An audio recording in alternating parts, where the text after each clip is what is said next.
Olá! Nessa nossa primeira aula, abordaremos o tema A Experiência Filosófica. O objetivo desta nossa primeira aula é fazer uma apresentação geral sobre o que é a filosofia. Ao observarmos a foto A Queda, de 2006, de Denis Darzac, o que vemos? O indivíduo está de fato caindo? Será que nós podemos estar sendo manipulados por esta imagem? Essas perguntas preliminares poderão ser respondidas por você ao longo desta aula e também ao longo de nossas próximas aulas. O nosso primeiro contato com a filosofia normalmente se dá através da internet, através de programas de televisão ou através de livros de autoajuda. Quantos não foram aqui buscar na internet, buscar em textos, em programas, orientações sobre como se comportar mediante a sua vida cotidiana, tentando dar um sentido à sua existência? Desta forma, o conjunto de ideias que muitas vezes norteiam as nossas decisões é o que nós chamamos de filosofia de vida, onde nós pegamos, na grande maioria das vezes, orientações de outras pessoas ou desenvolvemos conceitos próprios que vão nos orientar em relação à nossa existência. E isto nós chamamos de filosofia de vida e é a primeira abordagem que todos nós temos em relação à filosofia. A palavra filosofia, ela vem do grego philos, que significa amor e amizade, e sophia, que significa sabedoria. Logo, o significado etimológico da palavra filosofia significa amor à sabedoria ou amizade pelo saber. Pitágoras, século VI a.C., filósofo e matemático grego, teria sido o primeiro a usar o termo filósofo, por não se considerar um sábio, sófos, mas apenas alguém que ama e procura a sabedoria. Dessa maneira, a primeira definição de filosofia que nós temos não é a de alguém que busca informações prontas na internet, em textos de autoajuda, em programas de televisão. Etimologicamente, a filosofia é aquela área do conhecimento humano que busca sempre a sabedoria. Mas eu coloquei aqui embaixo que a filosofia não é um saber. Não é um saber pronto, não é um saber acabado. A filosofia é um saber que está em constante evolução, porque é influenciada pelas circunstâncias históricas nas quais nós estamos inseridos. E por conta dessas circunstâncias históricas, nós vamos constantemente mudando a nossa maneira de lidar com os problemas que aparecem na nossa existência cotidiana. A filosofia não pode ser considerada uma ciência. Ela não pode ser confundida com uma ciência. Na realidade, o que nós hoje chamamos de ciência, na antiguidade, fazia parte da filosofia. A filosofia interpretava toda a realidade. Mas a partir do século XVII, a filosofia e a ciência se separam, onde cada uma passa a seguir o seu próprio caminho. A filosofia hoje, ela se diferencia da ciência porque a ciência busca analisar as particularidades do mundo, se fragmentando em várias ciências, como por exemplo, a física, a astronomia, biologia, história e inúmeras outras.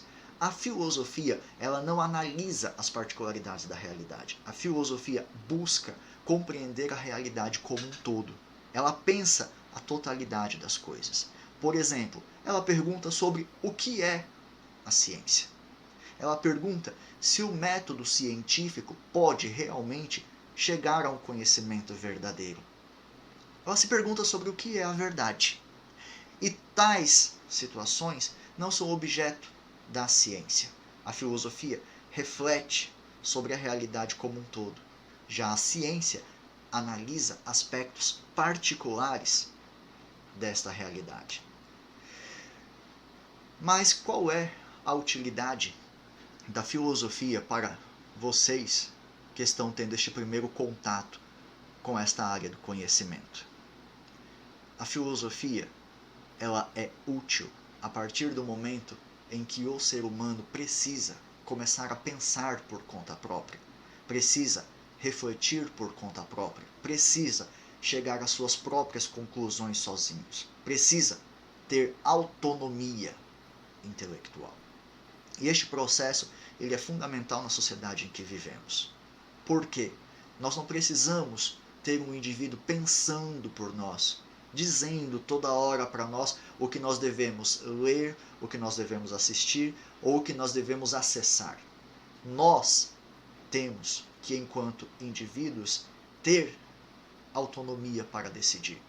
E a filosofia, fazendo com que nós pensemos sobre a realidade que nos é apresentada, vai poder fazer com que nós observemos a realidade com um outro olhar, tendo, a partir daí, autonomia em todo o nosso processo existencial, onde nós começaremos a ser os senhores de nossa própria história, os senhores de nossa existência, e não pessoas que, assim como o nosso pensador, fica acorrentado ao que os outros querem que ele pense, acorrentado ao que os outros querem que ele seja, acorrentado aos hábitos alimentares, aos hábitos de vestimenta, aos hábitos comportamentais de uma sociedade que muitas vezes apenas nos impõe.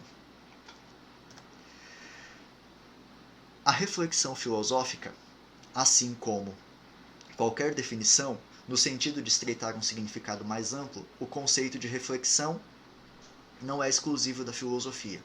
Mas o que distingue a reflexão filosófica das demais reflexões? A reflexão filosófica, ela é radical. Radical não no sentido extremista, mas a reflexão filosófica, ela é radical porque ela busca a base de todo conhecimento. A reflexão, do latim reflectere, significa fazer retroceder ou voltar atrás. Logo, a reflexão filosófica faz com que o pensamento do indivíduo volte sobre si mesmo, constantemente. Eu penso uma ideia, eu questiono essa ideia, eu faço perguntas. Essas perguntas levam a respostas. Essas respostas me levam a novos questionamentos. E assim nós estaremos aprofundando a nossa visão de mundo sobre aquilo que nós estamos pensando. Tome como, por exemplo, a palavra educação. Uma primeira pergunta: o que é a educação? Quando formos responder a esta pergunta, nós poderemos questionar essa resposta, fazermos 2 ou 3 perguntas, e as respostas a essas 2 ou 3 perguntas poderão ser novamente questionadas. E o conhecimento vai se aprofundando. Nós estaremos chegando às suas bases. Uma outra característica da reflexão filosófica é que ela é rigorosa, pois o pensamento filosófico ele busca se fundamentar em argumentos que buscam manter a coerência no raciocínio, nas diversas partes da reflexão. E ela é também de conjunto, ou seja, a filosofia ela se atém a todos os aspectos que podem estar envolvidos naquele processo reflexivo. Como, por exemplo, se nós formos falar de educação, além de definirmos a educação, nós poderíamos perguntar se a educação em nossa sociedade, a educação formal, aquela que nós temos na escola, realmente atinge a todas as pessoas. Será que existem diferenças entre as escolas particulares e as escolas públicas? Quem está em melhores condições para participar do Exame Nacional do Ensino Médio e ingressar em uma universidade? Será que todos têm acesso à universidade? Será que todos conseguem acessar a um curso de medicina, um curso de engenharia, um curso de direito? Então, são questionamentos que acabam vindo sempre associados ao processo reflexivo. Desta forma, refletimos, fundamentamos a nossa reflexão em argumentos sólidos e buscamos analisar todos os aspectos do que está sendo analisado. Esta é uma reflexão filosófica. E apresento para vocês o exemplo de Sócrates, como o exemplo de uma experiência filosófica. Sócrates viveu na Grécia Antiga de 470 a 399 a.C. Sócrates era uma pessoa de origem humilde, mas que andava pela cidade de Atenas, questionando, fazendo perguntas com os seus alunos, com os seus discípulos. Um princípio socrático, né, fundamental para que nós possamos entender a experiência filosófica a partir de Sócrates é a frase "só sei que nada sei". Sócrates, ele buscava reconhecer a sua própria ignorância, né? E no processo reflexivo ele tentava fazer com que o seu interlocutor reconhecesse a sua própria ignorância para que fosse possível o abandono da opinião e assim nós tivéssemos um caminho livre para alcançarmos um conhecimento verdadeiro. Ele questionava os conceitos e mostrava que os conceitos que as pessoas achavam ser verdadeiros eram apenas superficiais, não representavam a verdade. E fazia, através do processo reflexivo, com que o indivíduo chegasse ao conhecimento verdadeiro. A ironia é a primeira parte do método no qual Sócrates desconstruía os conceitos, desconstruía as opiniões. E a maiêutica é o processo filosófico socrático no qual ele fazia com que o seu interlocutor chegasse ao conhecimento verdadeiro, sempre através da reflexão filosófica.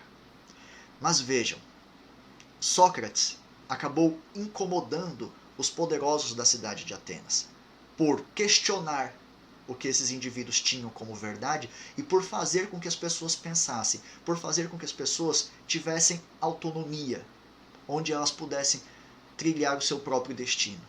E Sócrates foi condenado por corromper a juventude e duvidar dos deuses da cidade. E nesse processo foi colocada uma opção a Sócrates. Ou ele iria embora da cidade e ficaria afastado por 10 anos, ou ele tomaria veneno.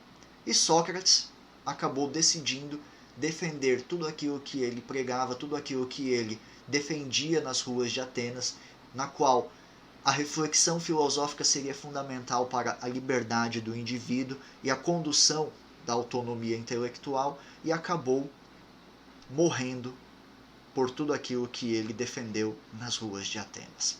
Nós temos aí, para encerrar a nossa aula, a tela A Morte de Sócrates, de Jacques Louis David, pintada em 1787. Mas a morte de Sócrates ela é descrita no diálogo Platônico A Defesa de Sócrates, que eu espero que vocês tenham a oportunidade de ler no futuro.